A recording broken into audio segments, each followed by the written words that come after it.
राज्यातील नागरिकांसाठी एक अत्यंत महत्त्वाची अपडेट आहे, कारण आता गाड्या घेणं महागणार आहे. कारण सरकारने पर्यावरण कर दुपटीने वाढवला आहे. त्यामुळे आता दुचाकीवरील कर 2,000 रुपयावरून 4,000 रुपये करण्यात आला आहे.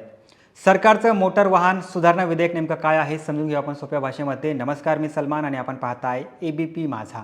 आज विधिमंडळामध्ये महाराष्ट्र मोटार वाहन विधेयक एकमताने मंजूर करण्यात आलं. या विधेयकाद्वारे वाढत्या वायू प्रदूषणावर नियंत्रण मिळवण्यासाठी जुन्या आणि प्रदूषणकारी वाहनांवरील पर्यावरण करात वाढ करण्याचा निर्णय घेण्यात आला.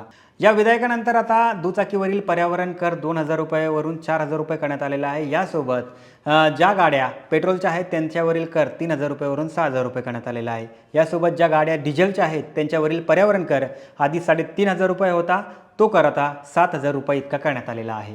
हा कर दर 5 वर्षांनी एकर कमी आकारला जाणार आहे. या करामुळे राज्य सरकारच्या महसुलात 160 कोटी रुपयांची भर पडणार आहे. या विधेयकाला सभागृहातील सर्व पक्षांच्या सदस्यांनी मंजुरी दिली आहे. तर राज्याच्या सर्वांगीण विकासासाठी जो आहे तो हा निर्णय अत्यंत महत्त्वाचा असल्याचं परिवहन मंत्री प्रताप सरनाईक यांनी म्हटलेलं आहे. तर सरकारचा हा निर्णय तुम्हाला कसा वाटला आम्हाला कमेंट करून नक्की कळवा आणि जास्तीत जास्त लोकांपर्यंत हा व्हिडिओ नक्की शेअर करा आणि पाहत रहा ABP माझा.